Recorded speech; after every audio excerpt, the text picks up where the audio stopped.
Lucky আর কথা না বাড়িয়ে শেষমেশ রোশনির কথায় রাজি হয়ে গেল।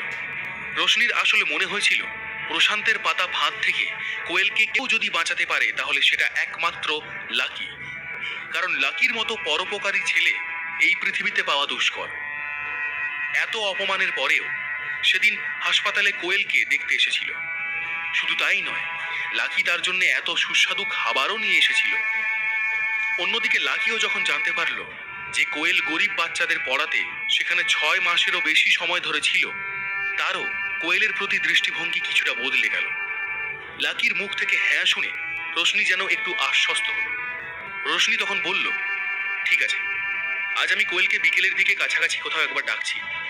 তুমি এই সুযোগটা কাজে লাগাও কি? একমাত্র তুমিই ওর চোখ খুলে দিতে পারো। এই বলে রোশনি হাসতে লাগলো। লাকি বলল, কিন্তু কোয়েল কি আসবে? আমি আসছি শুনে হয়তো আরো আসবে না। লাকির ধারণা ছিল না যে কোয়েল রোশনির যে কোনো কথায় রাজি হয়ে যায়। তবে রোশনি এটাও জানতো কোয়েলকে লাকির কথা বললে হয়তো সে সত্যিই আসবে না। তাই সে ঠিক করলো লাকিও যে সেখানে আসছে সেই কথাটা চেপে যাবে। রোশনি বলল, হ্যাঁ হ্যাঁ, অবশ্যই আসবে। আমি বললেই ও আসবে। তোমাকে এই নিয়ে আর কিছু ভাবতে হবে না। চলো, তোমরা আপাতত বসো, একটু আড্ডা মারো। আমার কয়েকটা কাজ আছে, সেরে আসছি। এই বলে রোশনি বেরোতে যাবে, দেখলো বাইরে কোয়েল তারই অপেক্ষায় দাঁড়িয়ে আছে। রোশনি তাকে দেখা মাত্রই যেন আকাশ থেকে পড়ল। কোয়েলকে সে বলল, চল কোয়েল, বেরো চল। আমি অমিত আর লাকি এখানে একটু আগেই এসেছি, তুইও চল। এই বলে রোশনি কোয়েলের হাত ধরে তাকে ভিতরে নিয়ে যাবার চেষ্টা করলো। এদিকে কোয়েল লাকির কথা শুনে সেখানে নিথর হয়ে দাঁড়িয়ে রইল। রোশনির মুখ থেকে লাকির নামটা শোনার পর আর সেখানে যেতে চাইল না কোয়েল। সে রোশনিকে পরিষ্কার বলল, দেখ রোশনি, তুই খুব ভালো করেই জানিস লাকির মুখটা দেখতে আমার জাস্ট ইচ্ছে করে না। তাও কেন তুই ওকে ডাকিস আমি বুঝি না। আমার জগৎ আর ওর জগতের মধ্যে তফাৎ কতটা সেটা নিশ্চয়ই তুই জানিস। আগের বার রোশনি কোয়েলকে বলেছিল লাকির দোকানের মালিক তাকে সেই খাবার দিয়েছিল। কোয়েলের মনে হয়েছিল লাকির মালিক তাকে না দিলে অত দামি খাবার তার পক্ষে কোনো দিনই আনা সম্ভব ছিল না। তাই লাকি যে খুবই গরিব, যেখানে তাকে নিয়ে যাওয়া হবে তার খরচ বহন করতে হবে, সেটা একেবারেই ভালো নজরে দেখত না কোয়েল। আর লোকের দেওয়া খাবার তা সে যত দামিই হোক না কেন, সেটা কারোর জন্য নিয়ে আসা মহৎ কাজ নয় বলে সে মনে করে। রোশনি বলল, দেখ কোয়েল, আমি আসার আগেই লাকি এখানে এসেছে। তুই চাইলে ও এখান থেকে চলে যেতেই পারে, কিন্তু তুই কেন তা চাইবি? নিজের স্ট্যাটাস থেকে বেরিয়ে অন্যদের সঙ্গে মিশলে দেখবি অনেক কিছু জানা যায়। তাই ছেলে মানুষই করিস না। রোশনির এই কথা শুনে কোয়েল তার দিকে খুব খারাপভাবে তাকিয়ে বলল, কি বলছিস রোশনি? আমাকে তোর থেকে ভালো তো আর কেউ চেনে না। যতই তুই স্ট্যাটাস আর যাই কিছুই বল না কেন, ওই লাকির মতো বিরক্তিকর একটা ছেলেকে আমি এখন টলারেট করতে পারছি না। কোয়েলের মুখ থেকে এই কথা শোনার পর রোশনি যেন ভ্যাবাচেকা খেয়ে গেল। তার মনে হলো ওর যা ইচ্ছে করবে, এত পিড়াপিড়ি করে লাভ নেই। এদিকে তখন রোশনির মুখ দেখে কোয়েলের একটু খারাপ লাগে। তার আবার মনে হয় এত করে যখন বলছে। কোয়েল বলে ওঠে, ঠিক আছে, তুই যখন বলছিস আমি একবার দেখা করতেই পারি, কিন্তু এটা জেনে রাখ আমি শুধু তোর জন্যই যাচ্ছি। কিন্তু লাকির সাথে আজ এটাই আমার শেষ দেখা, এরপর আর না। রোশনি তার উত্তরে বলল, ঠিক আছে ঠিক আছে, তুই এখন চল তো, পরে কি হবে দেখা যাবে। এই বলে দুজনেই চায়ের দোকানের ভিতরে চলে গেল। লাকিকে ইঙ্গিত দিয়ে রোশনি বোঝানোর চেষ্টা করলো যে কোয়েলের পাশে এসে দাঁড়াতে। রোশনির ইঙ্গিত বুঝতে পেরেই লাকি শটান কোয়েলের পাশে এসে দাঁড়ালো। তারপর বলল, আরে কোয়েল, তুমি এখানে? কেমন আছো এখন? সব ঠিক আছে তো? কোয়েলের সঙ্গে আগ বাড়িয়ে কথা বলতে চেষ্টা করলো লাকি। তার ফলও পেল হাতে নাতে। কোয়েল উত্তরে বলল, আমার নাম শুধু কোয়েল নয়, তার সঙ্গে একটা সারনেমও আছে। আর আমি সেই সারনেম নিয়ে খুবই গর্বিত। তাই আমার সাথে কথা বলার সময় অবশ্যই সারনেমটা যোগ করবে। কোয়েল লাকির সঙ্গে কথা বলল ঠিকই, কিন্তু কথা বলার যে তার কোনো ইচ্ছা নেই সেটাও সে হাবে ভাবে বুঝিয়ে দিল। লাকিও বুঝতে পারল কোয়েল ভালোভাবে কথা বলার পাত্রী নয়। লাকি একবার রোশনির দিকে তাকালো। রোশনি তাকে আগেই জানিয়েছিল কোয়েল কিছু ভুলভাল বললে একটু চুপ করে শুনে নিতে। লাকি তাই কোনো উত্তর না দিয়ে চুপ করে থাকলো। এদিকে রোশনি পরিবেশটাকে একটু ঠান্ডা করার চেষ্টায় বলে উঠল, সবাই দাঁড়িয়ে আছো কেন? বসো, না হলে চলো বেরোই, অরেলস আমাদের এলিয়ট পার্কে যেতে দেরি হয়ে যাবে। লাকি আর অমিত তো যাওয়ার জন্য রেডি, কিন্তু লাকি অমিতের দিকে এমন ভাবে তাকালো যেন সে তাকে জেনে শুনে ফাঁদে ফেলেছে। আসলে লাকির মনও ছটফট করছে, কারণ গতকাল তার রাধিকার সাথে দেখা হয়নি, আবার আজও দেখা হওয়ার কোনো চান্সই সে দেখতে পাচ্ছে না। সেই সঙ্গেই আবার তার ক্লাসও মিস হলো, যেটা লাকি একেবারেই করতে চায় না। সর্বোপরি কোয়েলের যা ব্যবহার, অমিত লাকির মনের কথা একটু হলেও যেন বুঝতে পারল। মনে মনে সে বলল, বন্ধুর জন্য কি তুই এইটুকু করতে পারিস না লাকি? সেই সময়ই কোয়েল একটু ভারী গলায় বলে উঠল, একটু অপেক্ষা করো, সবাই এখনো আসেনি। সবাই কোয়েলের দিকে তাকিয়ে থাকলো, কারণ কেউ বুঝতে পারল না আর কার আসার বাকি আছে। রোশনি জিজ্ঞেস করলো, কোয়েল, আর কে আসছে? তুই তো আমাকে আগে কিছু বলিসনি। আমি ভাবলাম আমরা হয়তো চারজনই যাচ্ছি। আর কাকে ডেকেছিস? রোশনির কণ্ঠ শুনে পরিষ্কার বোঝা গেল যে সে যথেষ্ট রেগে গেছে। আজকাল কাউকে ডাকতে হবে না, এই বলে রোশনি কোয়েলকে বারবার মানা করলো। কোয়েল তাতে রাজিও হলো, কিন্তু তারপরেও সে কাকে ডেকেছিল সেটার আন্দাজ কিছুটা করতে পারল রোশনি। ঠিক সেই সময়ই পিছন থেকে আর একটা ছেলের আগমন হলো।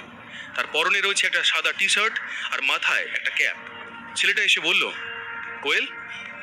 গলা শুনেই কোয়েল পিছনে ঘুরলো আর বলল, আরে প্রশান্ত, তুই 100 বছর বাঁচবি, আমি তোকে খুব মিস করছিলাম। প্রশান্তকে দেখা মাত্রই কোয়েল যেন এক প্রকার লাফিয়ে উঠল। এদিকে প্রশান্তও এসে কোয়েলকে একটা হাত করলো, আর সেখান থেকে তার নজর গেল লাকির দিকে। প্রশান্ত তার দিকে তাকাতেই লাকি মাথাটা নামিয়ে নেয়। রোশনিও প্রশান্তকে দেখে খুবই বিরক্ত হলো, যথেষ্ট হতাশ দেখালো তাকে। কোয়েলকে বোঝানোর জন্য যে সময়টা সে বের করলো, প্রশান্ত এসে সবটা ভেস্তে দিল। রোশনি একটু বিরক্তির সুরে বলল, প্রশান্ত যে আসছে সেটা আমাকে আগে কেন বলিসনি কোয়েল?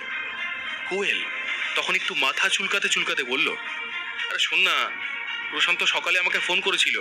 ও বলল যে কলেজের পাশ দিয়ে যাবে, আর ও আজকের দিনটা ফ্রি আছে। তাই ভাবলাম ওকে ডেকে নিই, আমাদের সাথে ঘুরতে নিয়ে যাই। রোশনিকে একবার দেখে নিয়ে সে গলাটা ঝাঁকিয়ে নিয়ে সবার উদ্দেশ্যে বলল, আর তাছাড়া আজ আমি একটা বড় অ্যানাউন্সমেন্ট করতে চলেছি, তোমরা সবাই খুব খুশি হবে। এই বলে কোয়েল প্রশান্তর দিকে তাকালো।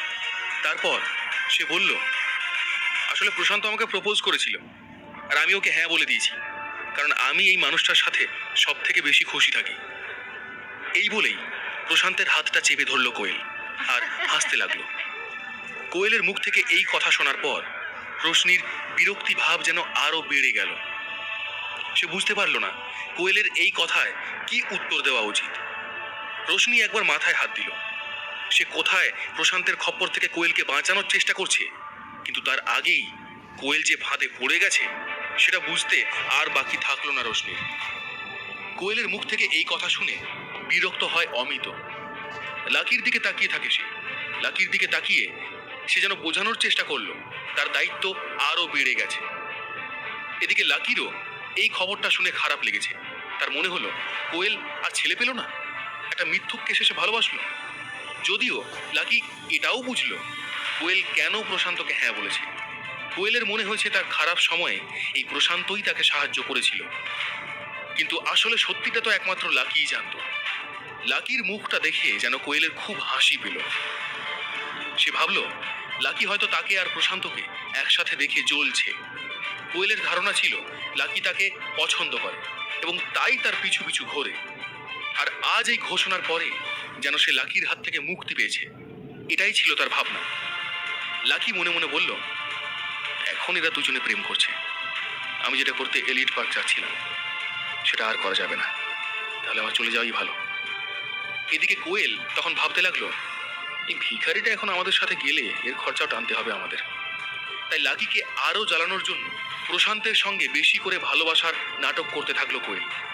রোশনি বুঝতে পারলো লাকি হয়তো তাদের সঙ্গে যাবে না। সেটা যাতে না হয় সেই চিন্তা থেকে রোশনি বলে উঠল, লাকি, তোমাকেও কিন্তু আজ আমাদের সাথেই যেতে হবে। তুমি আগেই আমাকে কথা দিয়েছো, প্লিজ চলো, আমরা সবাই খুব মজা করব। লাকি রাজি হলো না। কোয়েল আর প্রশান্ত একে অপরের সঙ্গে নাটক করছে দেখে এক্কেবারে ভালো লাগলো না লাকি। তার মনে হলো এখন এখানে সময় নষ্ট না করে রাধিকার কাছে যাওয়া অনেক বেশি জরুরি। রাধিকাকে তার অনেক কিছু বলার আছে। রাধিকাকে তার জন্য কেনা নতুন ফ্ল্যাটও দেখানো বাকি আছে লাকির। এদিকে অমিত যখন দেখলো রোশনি এত করে বোঝানোর পরেও লাকি যেতে রাজি হচ্ছে না, তখন সেই উদ্যোগ নেয় তাকে বোঝানোর। লাকির এক্কেবারে কাছে এসে অমিত ফিসফিস করে বলল, দেখ ভাই, আমি জানি এই ছাগলটা এসে আমাদের সব প্ল্যান ভেস্তে দিয়েছে, কিন্তু তুই না গেলে রোশনির খুব খারাপ লাগবে, প্লিজ চল। অমিতকে বোঝানোর চেষ্টা করে লাকি তখন বলল, শোন অমিত, ভালো করে বোঝার চেষ্টা কর। তোরা আমাকে যে কাজটা করার জন্য ডেকেছিলি সেটা তো এখন আর সম্ভব নয়। তাহলে ফালতু সময় নষ্ট করে কি করব বল? আমার অন্য অনেক কাজও আছে। কিন্তু অমিত তো শোনার বা বোঝার পাত্র নয়। নাছোড়বান্দা ভাবে সে লাকিকে আবার বলল, দেখ, তুই যদি এখন না যাস তাহলে কাজটা হওয়ার যেটুকু সম্ভাবনা ছিল সেটাও হবে না। তুই যদি এখন চলে যাস তাহলে কোয়েল শিওর হয়ে যাবে তোর ওকে পছন্দ। তুই ওর পিছনে ঘুরঘুর করিস, তাতে ও ভাববে প্রশান্তকে হ্যাঁ বলে ঠিকই করেছে। কিন্তু তুই থাকলে ওর এটা মনে হবে না, বরং ওর মনে তখন একটা ডাউট কাজ করবে। আর আমরা ওই ডাউটটাকে বেনিফিট অফ ডাউট করে কাজে লাগাবো। এই বলে অমিত লাকির কাঁধে হাত দিল। আর কোয়েল ও প্রশান্ত যাতে অন্য কিছু না ভেবে বসে, তাই অমিত বলে উঠল, লাকি, আফটার অল আমরা তো সবাই বন্ধু না? এই কথা শুনে আবার কোয়েলের মুখে উল্টো সুর। সে বলল, সে কি লাকি, তুমি যাবে না? রোশনি তোমাকে এত আদর করে নেমন্তন্ন করেছে, তোমার বন্ধু তোমার হাতে পায়ে ধরছে, তাও তুমি যাবে না? কেমন ছেলে তুমি? আমরা পার্কে যাব, তারপর খাওয়া দাওয়া করবো, কত হই হুল্লোড় হবে, আর তুমি যাবে না বলছো? তুমি কি টাকার কথা ভেবে যাচ্ছ না? ও আচ্ছা, বুঝেছি এবার। এই বলেই কোয়েলের নজর গেল রোশনির দিকে। রোশনি তখন কোয়েলের দিকে বড় বড় চোখ করে ইঙ্গিত দিল লাকিকে যেন আর টাকার খোঁটা না দেওয়া হয়। কোয়েল তখন হাসি মুখে লাকিকে বলে, কামন লাকি, প্লিজ চলো, অনেক মজা হবে। রোশনিও সেই সুরেই বলল, হ্যাঁ লাকি, এবার আর না বলো না, কোয়েল নিজে তোমাকে যেতে বলছে, আর তুমি না করছো। রোশনির কথা শুনে লাকি বলল, হ্যাঁ সবই বুঝতে পারছি, কিন্তু। রোশনি বলল, না লাকি, আর কোনো কিন্তু কিন্তু না, তোমাকে যেতেই হবে। আর কোনো কথা শুনতে চাই না। অমিত এখানে না থাকলে হয়তো আমি হাঁটু গেড়ে বসে তোমাকে অনুরোধ করতাম, কিন্তু সেটা আর পারছি না, তাই হাত জোড় করে বলছি, চলো। লাকি এই সুযোগে নিজের দামটা একটু বাড়িয়ে নেয় কোয়েল আর প্রশান্তের সামনে। এদিকে অমিত ভাবল, লাকি যদি কোয়েলের সাথে আজকের দিনটা ভালো করে কাটাতে পারে, প্রশান্তের উপস্থিতিতেই কোয়েলকে একটু অন্যরকম ফিল করাতে পারে, তাহলে খেল খতম, পয়সা হজম, কোয়েল লাকির হয়ে যাবে। লাকি তখন বলল, ঠিক আছে, আমি যাব। রোশনি এই কথা শুনে যেন খুবই আনন্দ পেল।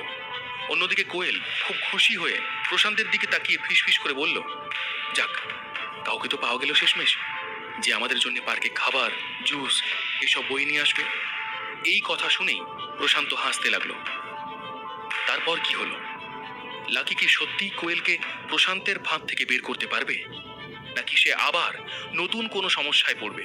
ওদিকে রাধিকার সাথে দেখা না হওয়ার জন্য ওদের সম্পর্কের কি পরিণতি হবে, এর পরের গল্প জানতে হলে শুনতে